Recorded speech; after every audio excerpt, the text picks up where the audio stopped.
Hey guys, स्वागत है आपका हमारे अपने चैनल शिक्षा में। आज हम जनरल साइंस के वेव सीरीज़ से रिलेटेड वेव की सीरीज़ लेके आए हैं, जिसमें कुछ क्वेश्चंस हैं जिनको सॉल्व करेंगे। राइट,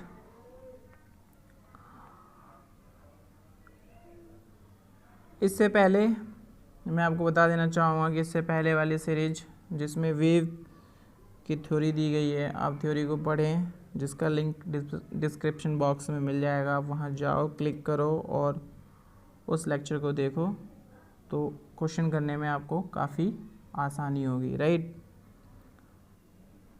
तो थोड़ा सा मैं आपको इसका इंट्रो दे दूं कि वेव आखिर होता क्या है। Wave as a disturbance, wave एक डिस्टर्बेंस होता है जो एनर्जी को एक स्थान से दूसरे स्थान तक लेके जाता है। राइट, इसमें कोई भी मैटर, कोई भी पार्टिकल मूव नहीं करता है one place to another place. Right, बस इसमें जो मैटर होता है, जो पार्टिकल्स होते हैं, वो अपने मीन प्लेस के लेफ़्ट टू राइट या अप डाउन वाइब्रेट करते हैं, ऑसिलेट करते हैं।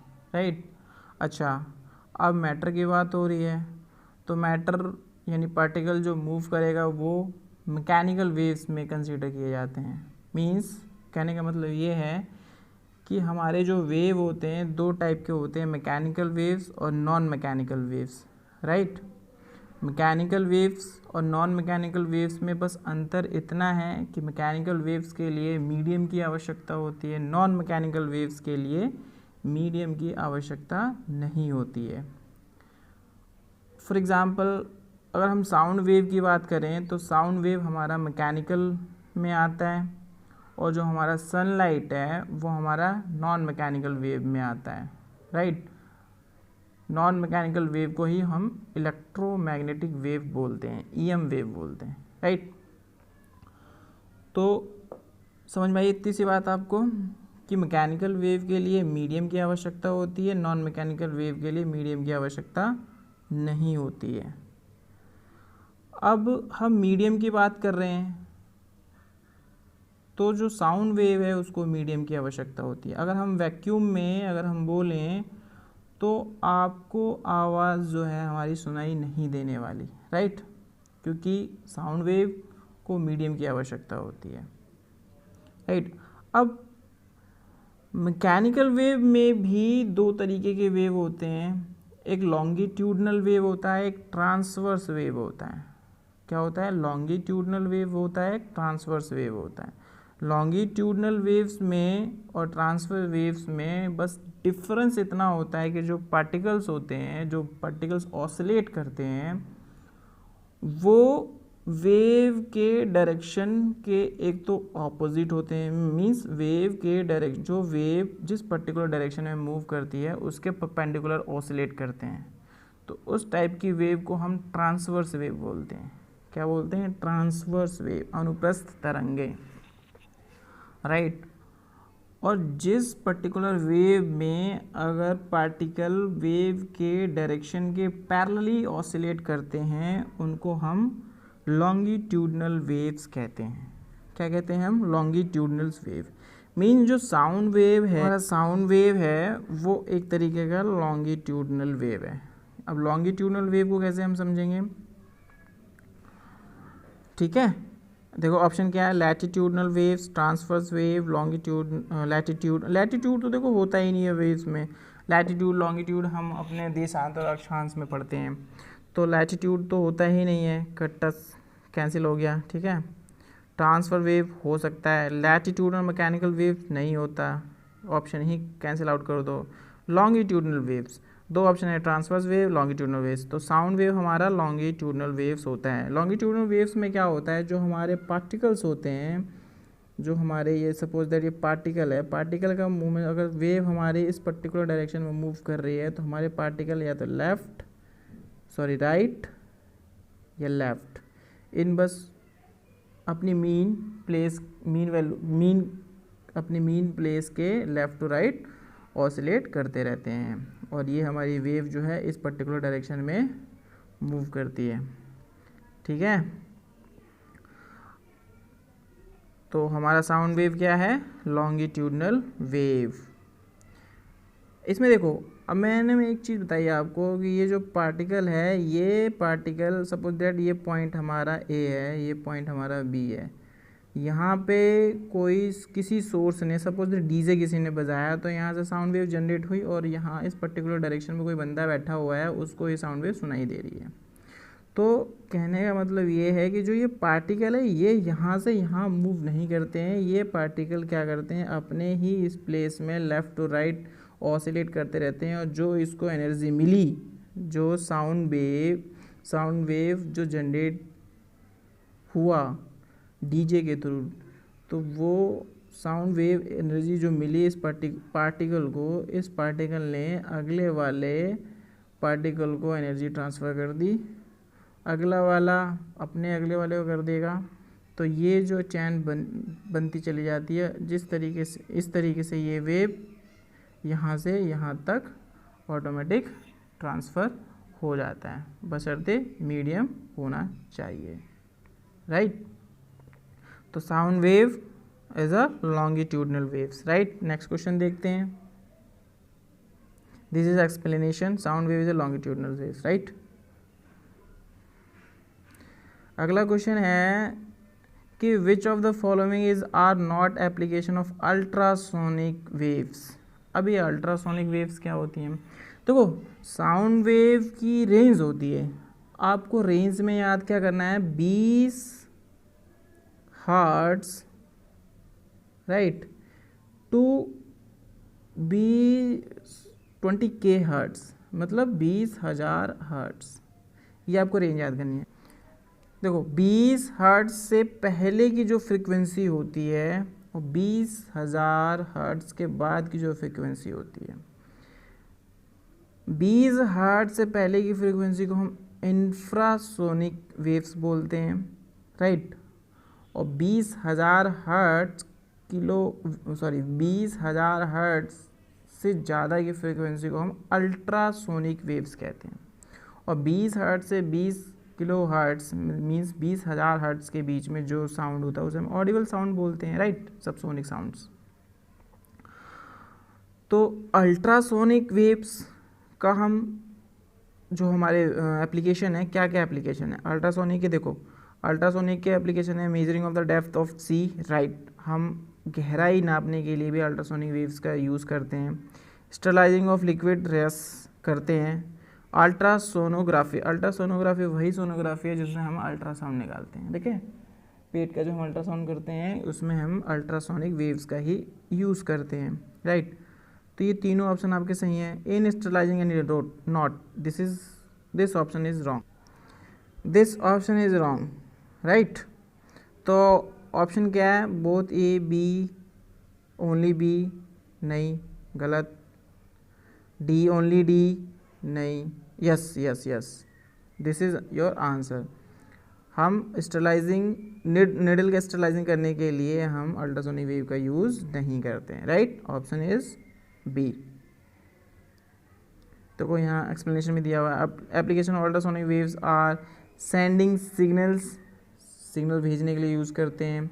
Measuring the depth of sea, समुद्र की गहराई नापने के लिए करते हैं। फॉर क्लीनिंग क्लोथ्स, अब कपड़े साफ़ करने के लिए भी करते हैं। एरोप्लेन्स में यूज़ करते हैं। मशीनरी पार्ट्स में घड़ियाँ जो होती हैं उनमें यूज़ किया जाता है, ठीक है।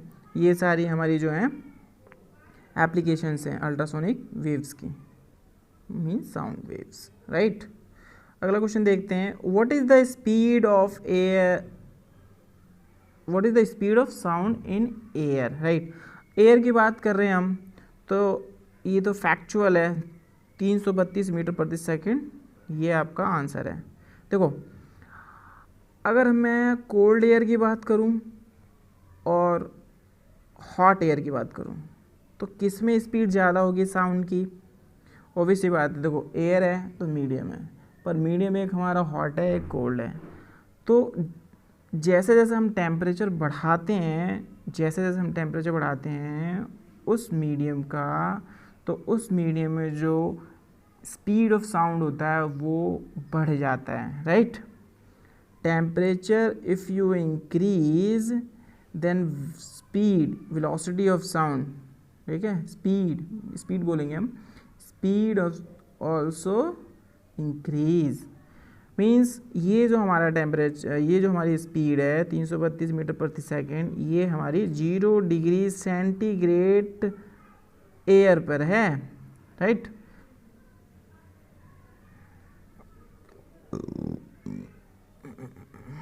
ओके, तो आंसर क्या है 332 मीटर प्रति second, metre per second, right. ये इसका एक्सप्लेनेशन है। Speed of sound in air 0 degree centigrade है, राइट, 0 डिग्री सेंटीग्रेड है ये, 332 मीटर पर सेकेंड, और ये 20 डिग्री सेंटीग्रेड है जिसमें 343 मीटर पर सेकेंड, राइट, बस 11 मीटर पर सेकेंड इंक्रीज हो गया, राइट है। तो ये आप देख लेना। अगला ओके, अगला क्वेश्चन क्या है, what will be the effect of temperature on the speed of sound. जैसा कि मैंने बताया, अगर टेम्परेचर हम बढ़ा देंगे मीडियम का तो साउंड की स्पीड जो है वो बढ़ जाएगी। तो ऑप्शन क्या है आपका, the speed of sound increases with the increase of temperature of the medium, right, this is your answer.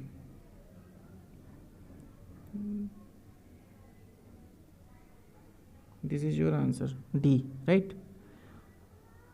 ये चीज़ दिखा हुआ है, एक्सप्लेनेशन दिया हुआ है, the speed of sound increases with the increase of temperature of the medium, the speed of sound in the air increases by 0.61 metre per second when the temperature increase by 10 degree centigrade. अगर हम 10 degree centigrade अगर हम temperature बढ़ाते हैं medium का तो speed कितनी बढ़ जाएगी, स्पीड कितनी बढ़ जाएगी 0.61 मीटर पर सेकेंड, राइट। अगला क्वेश्चन देखते हैं, name the characteristics of the sound which distinguishes a sharp sound from a grey और डल साउंड। देखो एक होता है भारी साउंड, ठीक, एक होता है बहुत पतली सी आवाज़, जैसे लड़कियों की पतली आवाज़ होती है, मीन्स मोटा पतला डिपेंड किस पे करता है, पिच पे, मीन्स इसका आंसर क्या होगा, पिच। मतलब कि लड़कियों की जो आवाज़ होती है वो बहुत पतली होती है और जेंट्स की जो आवाज़ होती है वो मोटी होती है। तो इसका मतलब कहने का मतलब ये है कि उन लड़कियों की जो पिच होती है वो बहुत हाई होती है और जो लड़कों की आवाज़ की पिच होती है वो कम होती है, मीन्स पिच मीन्स फ्रिक्वेंसी उनकी ज़्यादा होती है। हमारी फ्रिक्वेंसी जो होती है वॉइस की फ्रिक्वेंसी कम होती है। तो हम डिस्टिंग्विश कैसे कर सकते हैं, मोटे पतले के आवाज़ मोटा है पतला, totally depend on pitch, this is your answer, right. ये आंसर है आपका। इसका एक्सप्लेनेशन देख लो, ये रहा, pitch is that characteristics of sound which distinguishes a sharp or shrill sound from a grave or dull sound. It depend upon frequency. Higher the frequency, higher will the pitch, and shriller will be the sound, and vice versa. ठीक है, pitch depend करता है frequency में। अगर pitch ज़्यादा है तो frequency high है मीन्स पिच जो है वो, फ्रीक्वेंसी अगर हाई है तो पिच आपकी हाई है, राइट। नेक्स्ट क्वेश्चन देखते हैं, due to which phenomena sound is heard at longer distance in night than a day। obvious सी बात है, रिफ्रैक्शन, राइट है, refraction, this is your answer, right. अगला क्वेश्चन देखते हैं, when a motorboat in a sea travel faster than sound, then waves just like shock wave are produced on the surface of water. These waves are called bow waves, right। देखो shock wave जैसे अगर jet है, jet अगर sound की speed से, obvious सी बात है वो ज़्यादा ट्रैवल करता है, तेज़ी से ट्रैवल करता है, साउंड की स्पीड से ज़्यादा स्पीड से ट्रैवल करता है, तो पीछे वो क्या जनरेट करता है, शॉक वेव जनरेट करता है। सेम वे अगर कोई मोटर बाइक पानी में ट्रैवल करता है तो ऑब्वियस सी बात है वाटर के सरफेस में ट्रैवल करेगा, तो अगर उसकी स्पीड साउंड की स्पीड से ज़्यादा होगी तो पीछे जो शॉक वेव जनरेट करता है उसको हम बो वेव्स कहते हैं। क्या कहते हैं, बो वेव्स कहते हैं, राइट। अच्छा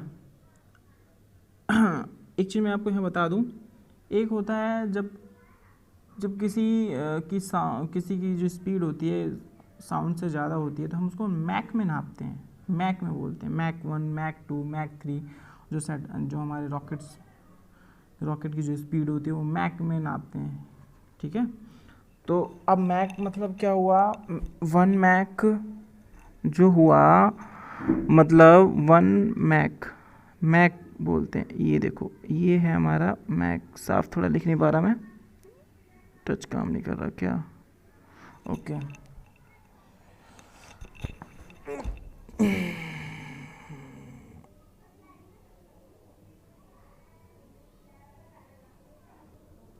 देखो जब किसी की स्पीड साउंड से ज़्यादा होती है तो हम उसे मैक में नापते हैं। 1 मैक मीन्स साउंड की स्पीड और उस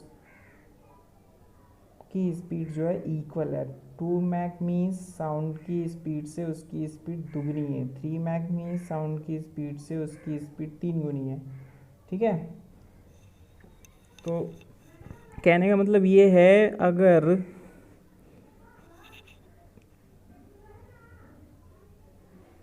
देखो अगर speed 1 Mac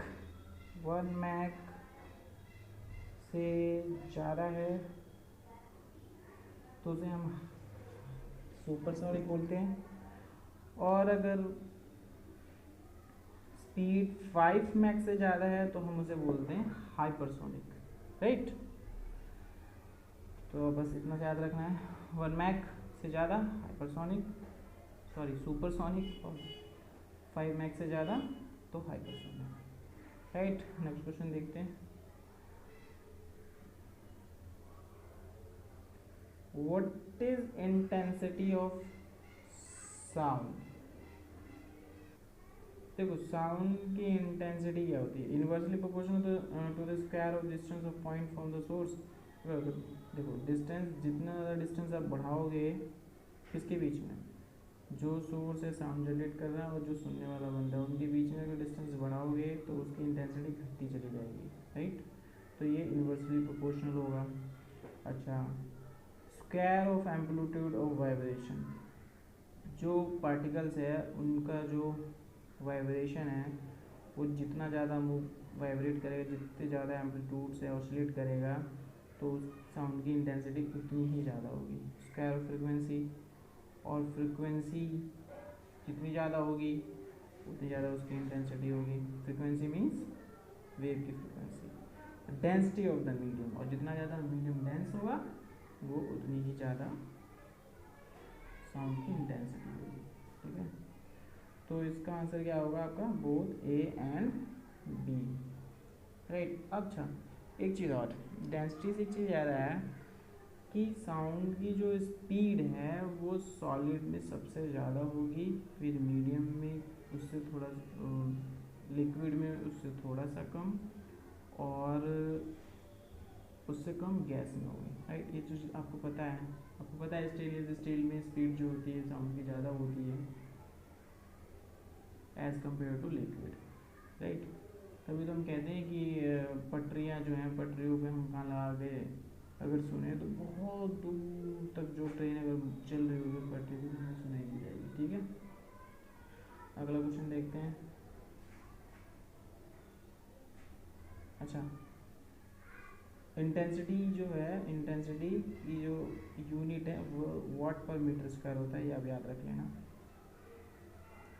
what is the unit of loudness. अब लाउडनेस क्या होता है भाई, लाउडनेस क्या होता है,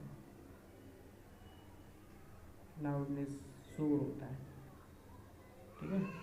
और इसकी यूनिट क्या होती है, बेल और डेसिबल, ये सबको पता है, पर फ़ोन जनरली लोगों को नहीं पता होता, पर फ़ोन भी लाउडनेस की यूनिट होती है, bel, decibel and phon, right. हम जनरली डेसिबल में साउंड को नापते हैं, 10 डेसिबल का है, 80 डेसिबल का है, 20 डेसिबल का है, 10 डेसिबल। डेसिबल जो होता है बेल का 1/10 होता है, राइट। फ़ोन भी यूनिट होता है इसका, तो आप याद रख लेना all of the answer, right. Next question देखते हैं, and this is last question of this video.